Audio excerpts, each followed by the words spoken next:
আসসালামু আলাইকুম, sir live ক্লাসে সবাইকে স্বাগত। আজ আমরা ওয়ার্কিং ক্যাপিটাল ম্যানেজমেন্টের লেকচার শিটের প্রবলেম 3 করব। এর আগে 3টা ক্লাস করছি আমরা, 3টা ক্লাসের বেসিক শেষ। আজকে যে ক্লাসটা করতেছি এটা এই চ্যাপ্টারের সবচেয়ে গুরুত্বপূর্ণ অঙ্ক। যদি প্রশ্নটা সহজভাবে হয় তাহলে এরকম টাইপের অঙ্ক আপনাদের আসতে পারে, আর আরো বেশি সহজ হলে আগের গুলোর মাঝে একটা আসবে, আর যদি মোটামুটি সহজ হয় তাহলে এটার মাঝে একটা আসবে।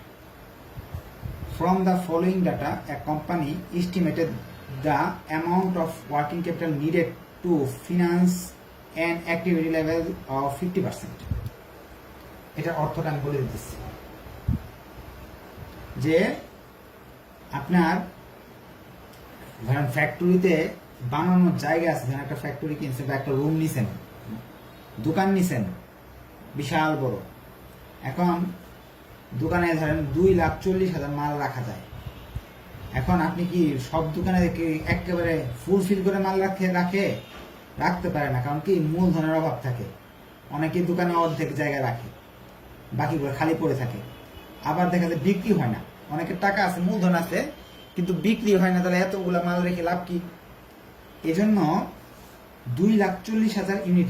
সে বলতেছে the capacity the concern to produce 2,40,000 units per annum. এক বছরে 2,40,000 মাল বানানোর ক্ষমতা আছে আমার ফ্যাক্টরিতে, মেশিনটা এত শক্তিশালী, কিন্তু আমি মাত্র আমার টাকার সমস্যা, ফিনান্স করবো মাত্র 50%, আমি অর্ধেক বানাবো এই বছর। এই শব্দের অর্থ থেকে আমরা বুঝতে পারলাম আমাদের প্রথম ওয়ার্কিংটা অ্যানুয়াল প্রোডাকশন ইউনিট সমান সমান 2,40,000 গুণ 50%, অর্থাৎ 1,20,000 ইউনিটস আমি বানাবো।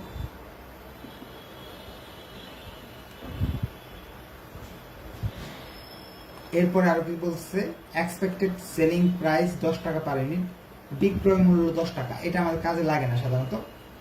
র মেটেরিয়াল 3 টাকা, আর এম 3 টাকা। 2 নম্বরে আমাদের বলে দিতেছে আর এম 3 টাকা। তারপর বলছে ডিরেক্ট লেবার 2.5 টাকা, ডিরেক্ট লেবার 2.5 টাকা। এরপরে একটা কথা বলতেছে অ্যানুয়াল ওভারহেড এট 50% ক্যাপাসিটি লেভেল। এই যে অর্ধেক মাল বানাইলে আমার ওভারহেডের টাকা লাগে 2.5 লাখ টাকা, বাট ডিপ্রিসিয়েশন 50,000, কিন্তু অবচয় হলো 50,000 টাকা। আমাদের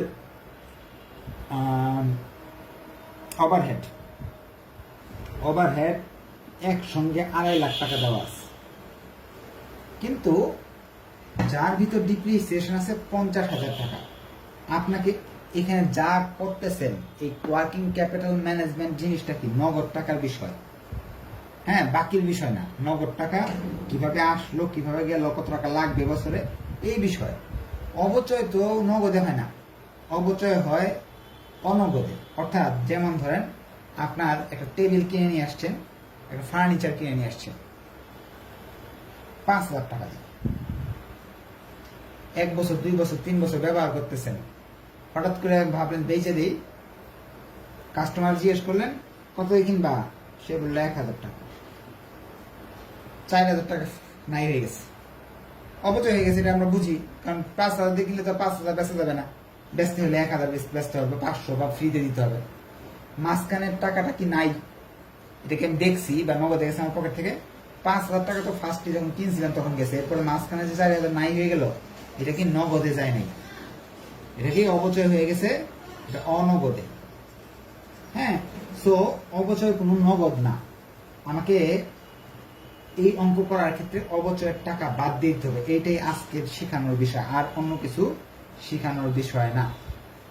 কারণ এই একটা আইটেমই খুব ইম্পর্টেন্ট। পরীক্ষায় দেখবেন ইউনিভার্সিটি কোয়েশ্চেনটা 4th ইয়ারে দেখবেন 2-3 বার একই জিনিস আসছে।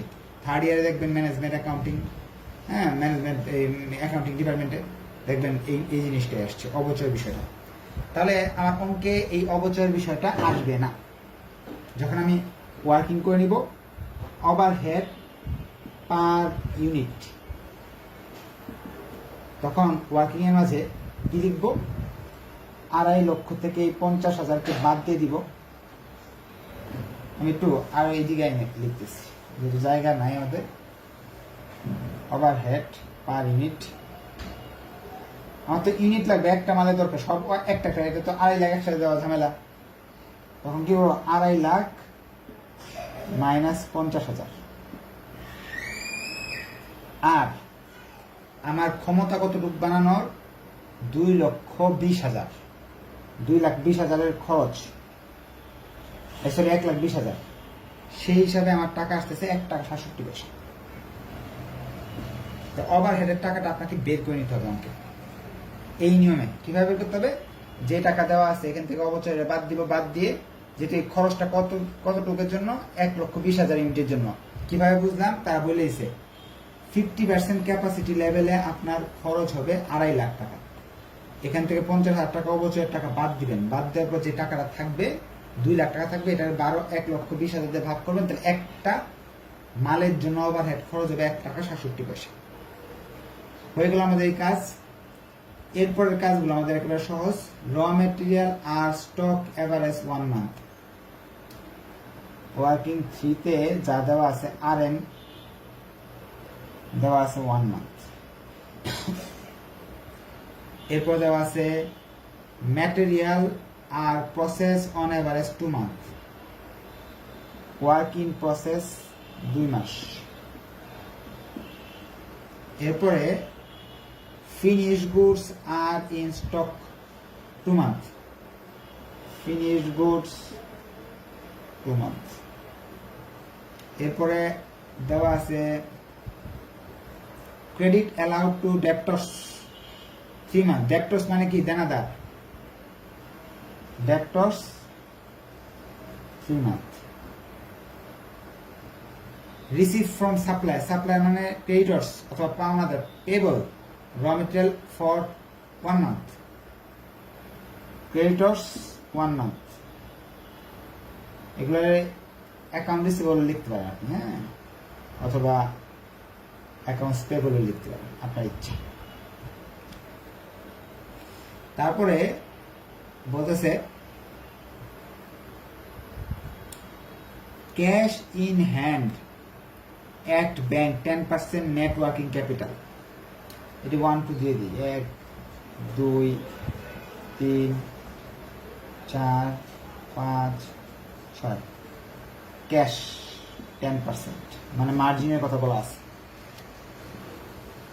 You are assuming the production is carried on evenly throughout the year at overhead excess similarly 1/4। এটার মানেটা, এটা হলো আমাদের যে কাজকর্ম যে ঘটে এখানে, এটা হলো অনুপাতিক হারেই ঘটে, এটা আমাদের কাজে লাগতেছে না। 1/4 of the output in sold again cash। 4/1 আমাদের নগদে হয়। 1/4 of the output in sold against in cash। তাহলে এটা অ্যাকাউন্ট রিসিভেবলের সাথে সম্পর্কযুক্ত। 4/1 ক্যাশে হয়। এই ছিল প্রশ্ন আমাদের। এই প্রশ্ন নিয়ে যে কারো কোনো প্রশ্ন থাকে তাহলে আমি উত্তর এখনই দিয়ে দিব। কোনো কিছু যদি না বোঝার থাকে আর প্রশ্ন না থাকলে আমরা অঙ্কে যাওয়া শুরু করব। দেখেন প্রশ্নটাতে যদি কোনো কিছু না,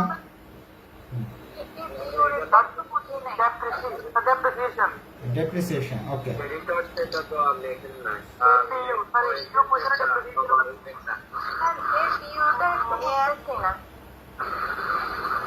লাইন কি বাদ পড়ে গেছে? ও লেগ ইন পেমেন্ট লিখি নেই না, lag in payment wages half month overhead. হ্যাঁ, থ্যাংক ইউ।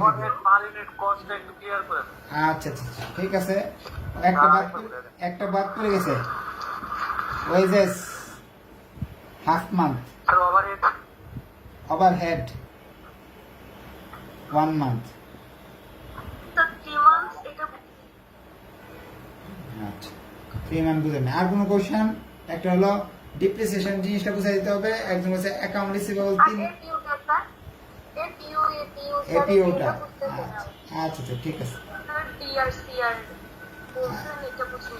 আচ্ছা সব বুঝে দিচ্ছি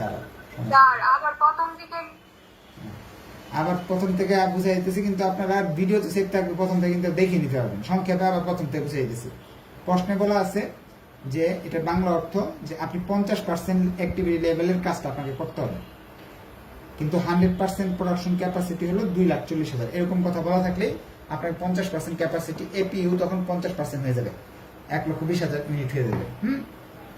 গুণ করে বের করতে হবে। যদি 60% বলা থাকে, পরীক্ষা হলে এরকম বলা থাকতে পারে, যেমন ফোর্থ ইয়ারে গত 2 বছর মানে এরকমই আসছে, মানে হ্যাঁ যে 50% না 60% করতে বলছে, তখন এই মূল টাকাটা 60%, মূল ইউনিটে 60% বের করে এপিইউ আপনাকে ওয়ার্কিং করে বের করে নিতে হবে। এরপর তারা বলছে সেলিং প্রাইস দেওয়া আছে, সেলিং প্রাইস আমাদের কাজে লাগবে না, তা আপনি লিখে নিতে পারেন।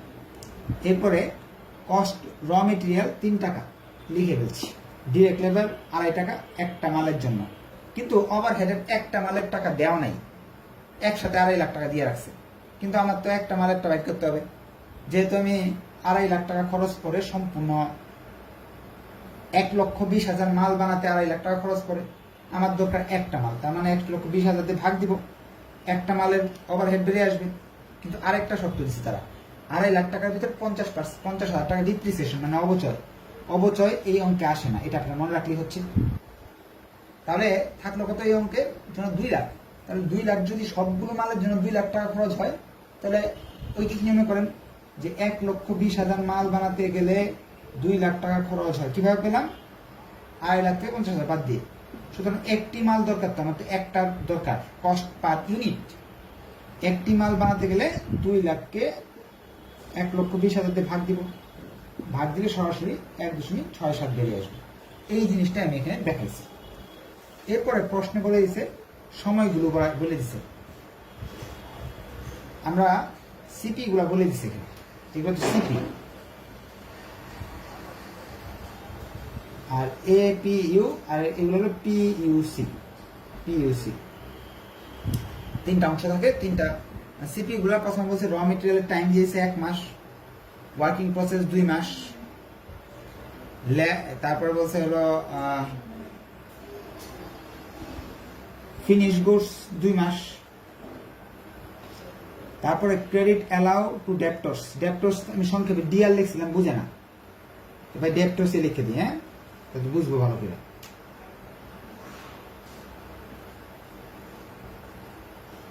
আর সাপ্লায়ারকে সাপ্লায়ার লেখা যাবে না, সাপ্লায়ার সিনোনিমটাই ব্যবহার করতে হবে, অ্যাকাউন্টস পেবল অথবা ক্রেডিটর্স। আমি অ্যাকাউন্টস পেবল লিখলাম। অ্যাকাউন্টস পেবল সংক্ষেপ ফার্স্ট ইয়ার থেকে শিখে আসতেছি। অ্যাকাউন্টস পেবলকে কি লেখে? AP accounts payable. মাঝখানে একটা অবলিক চিহ্ন দিয়ে দিছি। 1 মাস। সাপ্লাই লেখা থাকলে অ্যাকাউন্টস পেবল বা ক্রেডিটর্স লিখবেন। আবার বলছে lag in payment, wages half month, wages আধা মাস, ওভারহেড 1 মাস, ওভারহেড 1 মাস। এই তথ্যগুলো প্রশ্নে দেওয়া আছে। আর বলছে নগদ টাকা 10% রাখতে হবে হাতে, এটাও লিখে রাখছে, 10% নগদ টাকা রাখতে হবে। এরপরে বলছে 4 ভাগের 1 অংশ মাল আমরা নগদে বিক্রি করি, এটা আমি সুন্দর করে লিখে রাখছি, 4 ভাগের 1 অংশ নগদে বিক্রি করি। প্রশ্ন লেখা শেষ, এখন আমরা উত্তরে চলে যাব। প্রশ্ন তো আমি লিখে ফেলছি, উত্তর লিখতে বেশি সময় লাগবে না। ঘর কয়টা করতে হবে? ওইটা তো একটু বড় করে করতে না। গত ক্লাসে একটা অঙ্ক করে দিছিলাম, একজন একটা ছবি দিচ্ছে মিলেনিয়ামের, যেটা আমার সাথে মিলে না। এটার একটু ব্যাখ্যা এখানে দিব, হ্যাঁ এটা হলো ডিটেলস।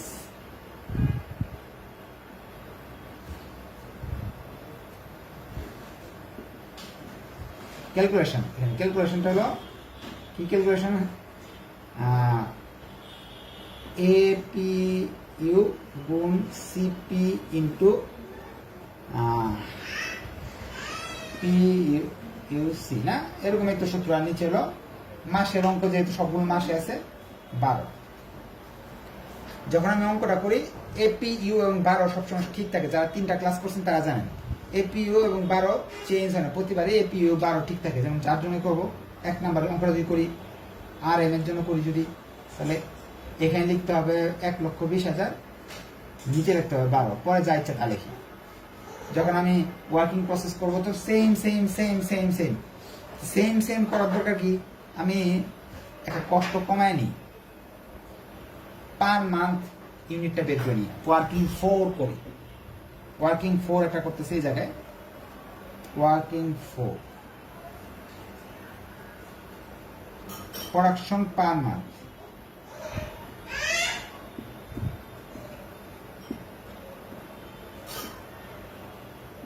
প্রোডাকশন পার মান্থ করতে গেলে কি করব, আমরা প্রোডাক্ট এপিইউ কে 12 দিয়ে ভাগ দিয়ে দিব, অর্থাৎ 1,20,000 কে 12 দিয়ে ভাগ দিয়ে দিব, তাহলে 10,000 চলে আসলো। এখন প্রতিবার আমাকে এই জিনিসটা লিখতে হইতেছে না, আমি প্রোডাকশন পার মান্থ দিয়ে সরাসরি করে ফেলতে পারছি। তাহলে 1,20,000 বারবার লিখতে হবে না, তাহলে এখানে সরাসরি 10,000 লিখবো, গুণ সিপির মান যা আছে, সিপি র মেটেরিয়াল সিপি কোথায় আছে, এই যে 1,000, আর র মেটেরিয়াল পিইউসি কত আছে 3 টাকা, গুণ করে সরাসরি বের করে ফেলবো, 30,000 টাকা আসতেছে। এখন আপনি চাইলে আগের নিয়ম অনুযায়ীও করতে পারেন, আগের নিয়ম অনুযায়ী করলেও 30,000 টাকা আসবে। এখন গত ক্লাসে একটা অঙ্ক করেছিলাম, মিলেনিয়াম বইতে এরকম বের করছে 10,000 একটা টাকা বের করছে, বের করে আবার নিচে 25 দিয়ে ভাগ করছে। তো এখানে একবার আপনি দিবেন, আবার এখানেও দিবেন, তাহলে তো অঙ্কটা 2 বার করে হয়ে গেল, তাহলে তো আর পার উইক হইল না। আশা রাখি বুঝতে পারছেন। যদি না বুঝে থাকেন এই জায়গায় এই যে বিষয়টা আপনি কোয়েশ্চেন করতে পারেন, এই বিষয়টা নিয়ে কথা বলতে পারেন, কথা বলার সুযোগ আছে। এখানে 90 জন আছেন, কারো যদি কোয়েশ্চেন থাকে যে কেউ বলতে পারে।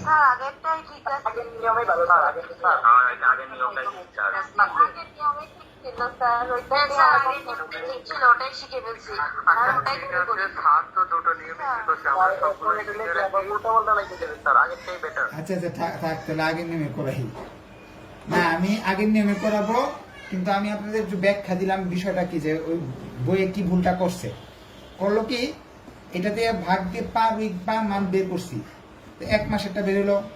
এখন যে আবার নিচে ভাগ দিয়ে 12 দিয়ে, তাহলে কি হয়ে যাবে, আরো কমে যাবে, তখন মাসে থাকবে না, তখন কি হয়ে যাবে 1 মাসকে আরো 12 দিয়ে ভাগ করে করা হয়ে যাবে। আপনি যে কোনো এক পদ্ধতি করতে পারেন, যে এই 10,000 এখানে দিয়েও করতে পারেন, অথবা আগের নিয়ম যেটা ফলো করতেছিলেন বারবার করা, সেভাবে করলেও 30,000 আসবে। এখানে 12, এপিইউ এর মান কত দেওয়া আছে 1,20,000, সিপি ক্রেডিট পিরিয়ড 1, পিইউসি 3, ক্যালকুলেশন করেন 30,000। আগের বার যে এই নিয়মে করলেও কিন্তু 30,000 আসছিল, আগের নিয়মে করলেও 30,000 আসতেছে। সবাই তার বুঝে না, এটা ভাগ করলে মানটা তো আইসা করে প্রতিবার এই জিনিসটা লেখা লাগে না, এই নিয়মটা সহজ ছিল। আচ্ছা যাই হোক, যেভাবে বুঝে ছাত্ররা, তাহলে ডাব্লিউআইপি করার ক্ষেত্রে 12,000 দিতে হবে, এখানে 1,20,000 দিতে হবে। নতুন নিয়মে করলে কি করতে হইতো, এখানে 1,20,000 আর 12 দিতে হবে না, শুধু 10,000 লিখে দিলে হইতো, বারবার এই জিনিসটা লেখা দরকার নেই।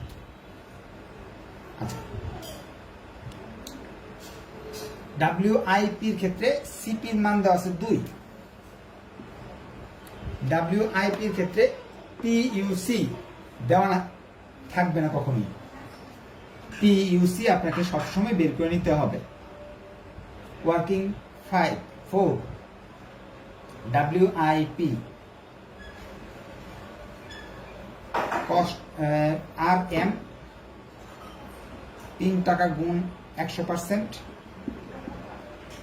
তারপর ডিরেক্ট লেবার 2.5 টাকা গুণ 50%, এটা ব্যাখ্যা গত ক্লাসে করেছেন।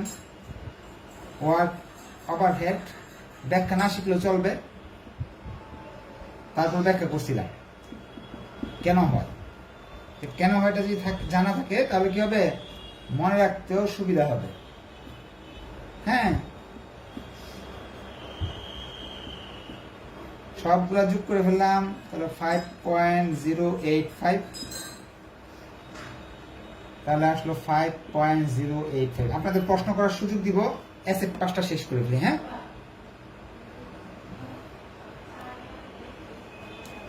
ক্লাসটা আরেকবার কষ্ট করে ভালো করে দেখবেন, কারণ কি এই ক্লাস আমি বলে দিচ্ছি, এই অঙ্কটা কিন্তু খুবই ইম্পর্টেন্ট। যদি আপনার পরীক্ষায় আসে, গত বছর না এসে থাকে, তারপর রিপিট করতে পারে এই ডিপ্রিসিয়েশনের বিষয়টা।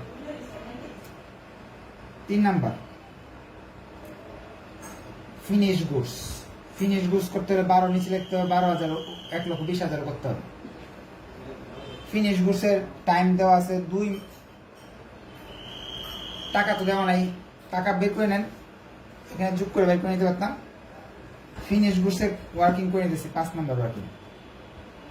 ওয়ার্কিং প্রসেসে যেরকম অর্ধেক অর্ধেক হয়, এরকম করা যাবে না। ফিনিশ গুডস এরটা করতে হবে, সম্পূর্ণ সব নিতে হবে। সম্পূর্ণ সবগুলো নিলে 60 টাকা 17 পয়সা, তো 60 টাকা 17 পয়সা লিখবেন এখানে। ক্যালকুলেটর দিয়ে চাপ দিলাম, মান চলে আসতেছে 1,43,400। 4 নাম্বার, 4 নাম্বারে কি দেওয়া আছে? ডেপ্টর্স। ডেপ্টর্সের নিচে 12, 1,20,000, এই দুটো মাফ নাই। এখন আপনার সিপি তারা বলেছে 3 মাস, এটাও একেবারে ইজিলি বুঝে গেলাম আমি। এখন এখানে টাকা কোনটা বসাবো? ফিনিশ গুডসের টাকা আর অ্যাকাউন্ট রিসিভেবলের টাকা সেম। আবার যদি প্রশ্নে বলা থাকে যে সেলস এর টাকা নিতে হবে, তখন এই যে একটা সেলস এর একটা লাইন দিয়েছিল না 10 টাকা করে আমরা মাল বিক্রি করি, তাহলে 10 লিখতে হবে। আপনি যদি এই অঙ্কটা 10 টাকা দিয়ে করেন, 100% আপনার অঙ্ক হবে, কিন্তু মানগুলো চেঞ্জ হয়ে যাবে। কিন্তু আপনাকে স্যার নাম্বার কম দিবে না, তখন একটা ওয়ার্কিং লিখে দিতে হবে। ওয়ার্কিংটা লিখে দিতে হবে, সেলস এর টাকাটাই ফিনিশ গুডসে ধরা হলো। আগের অঙ্কে যেভাবে লেখা ছিল ওই লাইনটা লিখে দিতে হবে। যেমন আগের অঙ্কে কি লেখা ছিল, এই লাইনটা ওয়ার্কিং এ লিখে দিতে হবে। 7 নম্বর অঙ্ক করছিলাম না আমরা, 7 নম্বর অঙ্কে লেখা ছিল debtors are to be valued at sales, অর্থাৎ বিক্রয় মূল্যের উপর দেনাদার ধরা হয়েছে। এটা করতে হবে। কখন? যদি আপনি চাইলে এই নিয়মে করতে পারেন, আগের নিয়মে করতে পারেন, ইচ্ছা। এরপর ডেপ্টর্সের কাজ শেষ, তারপরে সব সম্পদ বের করে ফেললাম আমরা। এখন এখানে আরেকটা কথা বলছে, ডেপ্টর্সের সঙ্গে একটা জিনিস মিল ছিল। ডেপ্টর্স 1/4 ইন ক্যাশ, অর্থাৎ এই যে বিক্রয়টা হলো, এই বিক্রয়ের মাঝে, এটা তো বিক্রয়ের টাকা বের হলো, এই টাকার মাঝে 4 ভাগের 1 অংশ নগদে হয়ে গেছে। তো বাকি রইল কত? 4 ভাগের 3 অংশ। তো 3/4 দিয়ে গুণ করতে হবে, টাকা আসবে সেক্ষেত্রে 1,61,325 টাকা। সবগুলো আমরা যোগ করে ফেলবো, তাহলে আসতেছে 4,36,425 টাকা। এটার নাম হলো টোটাল ওয়ার্কিং ক্যাপিটাল। উপরে কারেন্ট অ্যাসেট এগুলো লিখে নিলেন, এগুলো আগের 3 ক্লাসে জানানো হয়েছে। আচ্ছা, এখানে যতটুকু করাইলাম, এর মাঝে যদি কারো কোয়েশ্চেন থাকে, এই কোয়েশ্চেন নেই, বাকি 3টা অংশ করে ফেলি, সময় তো বেশি লাগবে না, পরে একসাথে সব কোয়েশ্চেনের উত্তর দিব, অঙ্ক শেষ হয়ে যায়। কারেন্ট লাইবিলিটি লিখে নিতে হবে না, কারেন্ট লাইবিলিটি লিখে আমরা অ্যাকাউন্টস পেয়েবল বসার আগে 1,20,000 আর নিচে 12, এটা মাফ নাই, এটা সবসময় লিখতে হবে। 1 সিপি কত দেওয়া আছে? 1। আর পিইউসি, অ্যাকাউন্টস পেয়েবলের পিইউসি এবং র মেটেরিয়ালের পিইউসি সেম, এটা আগের ক্লাসগুলোতে শিখিয়ে দিছি। এরপর 2 নাম্বার ওয়েজেস এবং ওভারহেড। ওয়েজেস ওভারহেড 1,20,000 এবং 12 তো নিচে লিখতে হবে, এটা তো সবার জন্য প্রযোজ্য। ওয়েজেস বলছিল হাফ মান্থ, হাফ মান্থকে এইভাবে লিখবো, হাফ মানে কত? 0.5, যেমন 1 টাকার অর্ধেক কি 50 পয়সা, গুণ সময় কত দিন দিছে, টাকা কত? ওয়েজেসের ডিরেক্ট লেবার আর ওয়েজেস একই শব্দ। ডিরেক্ট লেবার অর্থ কি? শ্রম, আর ওয়েজেস হলো মজুরি, একই জিনিস। ক্যালকুলেশন করে ফেলবো আমরা। টাকা আসতেছে 12,500, 12,500। ওভারহেডের ক্ষেত্রেও নিচে 12, উপরে 1,20,000, সবার ক্ষেত্রে যেহেতু আছে এটা। ওভারহেডের টাইম দিছে 1 মান্থ। আর ওভারহেড টাকা কিন্তু ওই যে আমরা ওয়ার্কিং করে বের করেছিলাম 1 টাকা 67 পয়সা, সেই হিসাব করলে আমাদের আসতেছে 16,700 টাকা। টোটাল বের করে নিতে হবে। টোটাল আসতেছে 59,200। বিতে লিখবো total current liability. Total working capital থেকে টোটাল কারেন্ট লাইবিলিটি বাদ দিলে চলে আসবে আমার net working capital A minus B, অর্থাৎ 4,36,425 টাকা থেকে 59,200 বাদ দিতে হবে। বাদ দিলে যা থাকে সেটা বেড়ে আসবে।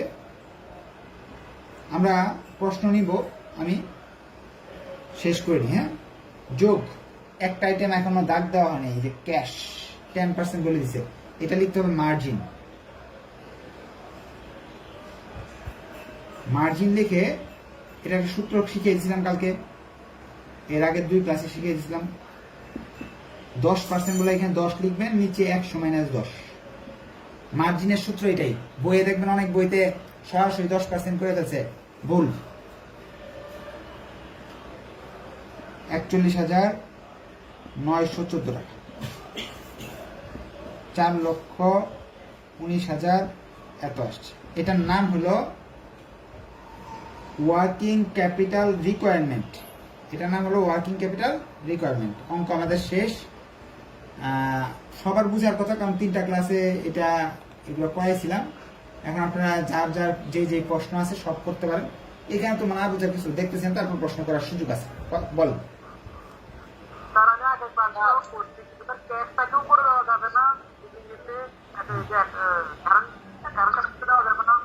অবশ্যই দেওয়া যাবে।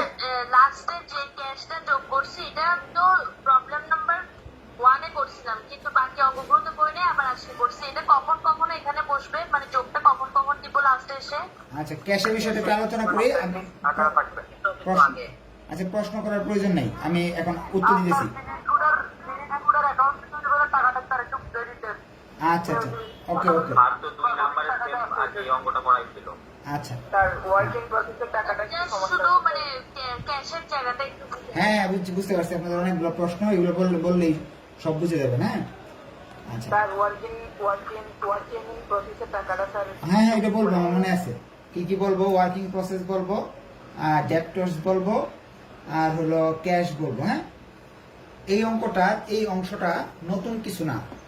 ক্লাস 2 করলে ক্লাস 2তে এটা 100% আছে, কোনো চেঞ্জ নাই। শুধু নতুন কিছু এই জায়গাটা নতুন, আর কিচ্ছু না। ক্লাস 2 দেখলে এটা আর কোনো প্রশ্ন থাকার কথা না। তারপরও আমি আপনাকে উত্তর দিয়েছি।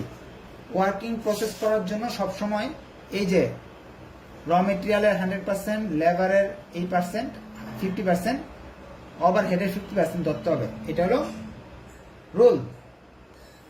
তাহলে সেই রুল অনুযায়ী আমি একটা ওয়ার্কিং করে নিয়েছি, করে এই টাকাটা বসাই দিচ্ছি এখানে, গুণ করছি, টাকা চলে আসছে। 2 নাম্বার ডেপ্টর্স। ডেপ্টর্সের ক্ষেত্রে ডেপ্টর্স এবং অ্যাকাউন্টস পেয়েবল বা ক্রেডিটর্স, এই দুইটার ক্ষেত্রে প্রশ্নে একটা লাইন লেখা থাকে সবসময়। ওই লাইনটা যদি লেখা থাকে তাহলে আপনার সতর্কতা অবলম্বন করতে হবে। লাইনটা কি?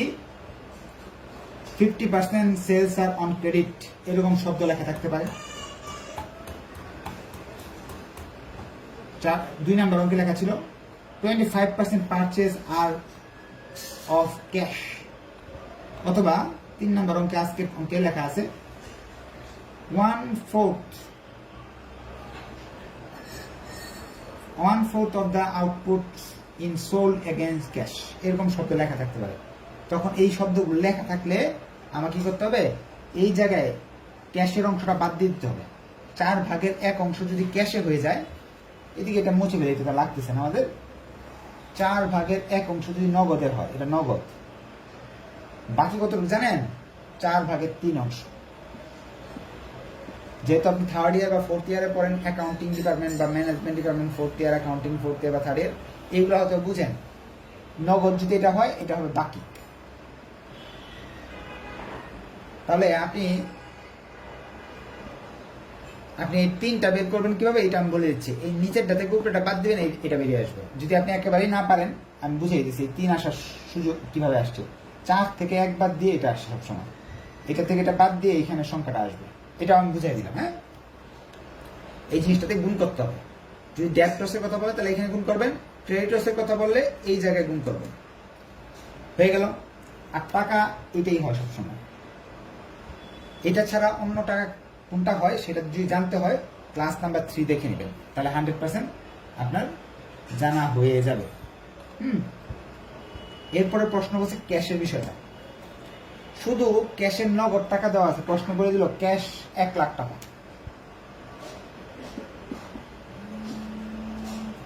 তবে কি করবেন, এই 1 লাখ টাকা ক্যাশ নামে এখানে দেখাবেন,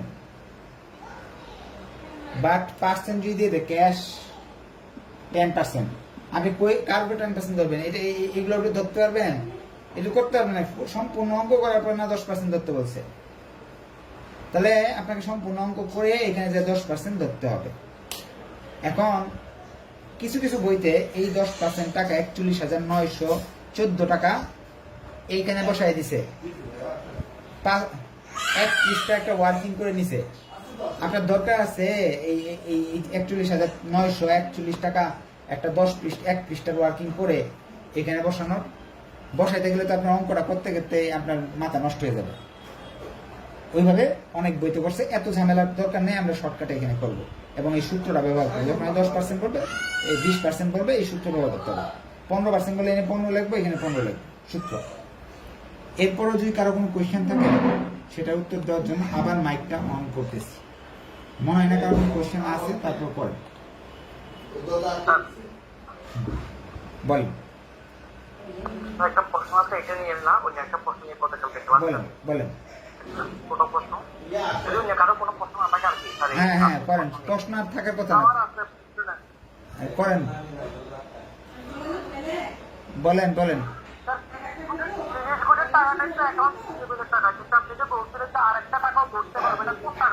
ওটা ওই যে 3 নাম্বার ক্লাস করতে হবে, আবার একবার ভিডিওটা একটু কষ্ট করে দেখেন। আচ্ছা, পরে ভিডিওটা আপলোড দেওয়া হয়েছে, গ্রুপে আছে। আচ্ছা, পান নাই, আছে আবার দিব, টেনশন নেই। আর কোনো? স্যার গতকালকে একটা প্রশ্ন আছে। হ্যাঁ বলেন। ওটা নিয়ে। হ্যাঁ বলেন। স্যার ওখানে স্যার প্রশ্নের বলা ছিল 25 উইক, মানে 25 উইক দিয়ে ভাগ করতেন। আপনি বলছেন স্যার কোনো সপ্তাহে থাকলে বাইরে দিয়ে ভাগ করার কথা। এমনি সাধারণত বইয়ে সব বইয়ে বাইরে দিয়ে অঙ্কটা করা হয়েছে। একটু স্যার বিষয়টা ক্লিয়ার করবেন, যদি এরকম 25 বা 50 এরকম লেখা থাকলে আমরা যেটা বলা থাকবে প্রশ্ন ওটা দিয়ে ভাগ করবো। আচ্ছা, বাইরে দিয়ে করবো। হ্যাঁ শুনেন, এটা হচ্ছে এটা এই যে 52, এটা কি বলছে 25 উইক, এরকম যে তারা বলে দেয়, এটা আসলে প্রশ্নে ভুল ছিল। এটা হবে 52ই হবে, বুঝছেন? এখন যদি কখনো বলে দেয় যে এত উইকে করতে হবে, হ্যাঁ, সেক্ষেত্রে ওইটা দিয়ে করতে হবে। আপনি ভুল ধরবেন কেন প্রশ্নকে? অনেকে আছে, ধরেন আমি এটা বাস্তব উদাহরণ দেখাই। আপনি একটা সোয়েটার কোম্পানি আছে আপনার, আর সোয়েটার কোম্পানিতে সারা বছর তার কাজ হয় না। সোয়েটার কোম্পানির সোয়েটার সারা বছর লাগে, বা আপনার একটা এমন একটা ফ্যাক্টরি আছে যেটা 6 মাস চলে, 8 মাস চলে, অথবা আপনি আপনার ব্যবসাটাকে 6 মাস করতে যাচ্ছেন, একটা কনস্ট্রাকশনের কাজ নিছেন, বেশি দিন করবেন না। তখন আপনাকে 52 মাস দিয়ে করবেন, 52 সপ্তাহ বা 12 মাস কাজ করবেন। আপনি তো তখন আপনার 25 সপ্তাহ 20 সপ্তাহ কাজ করবেন, তখন 20 দিয়ে ভাগ দিতে হবে। হ্যাঁ, এখানে তো তারা আবার এটা আসলে কি এখানে বলেও দেয় নাই যে 25,000 টাকা অ্যানুয়ালি, এরকম কিছু বলা ছিল না। এটা আমরা বুঝে নিব যে 25,000 52,000 ইউনিট অ্যানুয়ালি। যাই হোক, বইগুলো এটাকে ধরছে কি ভুল ধরে ঠিক করে দিচ্ছে, আর সব বইয়ে সঠিক দেওয়া থাকে না, এক এক বইয়ে এক এক রকম থাকে। ঠিক আছে, আজকে সব প্রশ্ন। আর আপনার শুনেন, আর আরেকটা বিষয় কি জানেন, আপনারা যারা পড়তেছেন, 200 জন 300 জন স্টুডেন্ট আছেন, হ্যাঁ, আর বা 10,000 স্টুডেন্ট আছেন, 99.99% ছাত্রছাত্রী ব্যতিক্রম কিনে। ব্যতিক্রমের অঙ্কগুলো সব হলো চুরি করা আরেক কোম্পানির বই থেকে। ওই বইতে কি লিখে রাখছে না লিখে রাখছে সেইগুলো লিখে দিচ্ছে। ঠিক আছে, এটা বাস্তব সত্যি কথা আমি বলে দিলাম, মাইন্ড করলে কিছু করার নাই। ঠিক আছে, আজকে এই পয়েন্ট থাকলে ধন্যবাদ সবাই। আমরা অনেকগুলো বোর্ড চেক করছি, সব বোর্ডে ওইটা পাওয়া নয় তো। বান মনে হয় এখন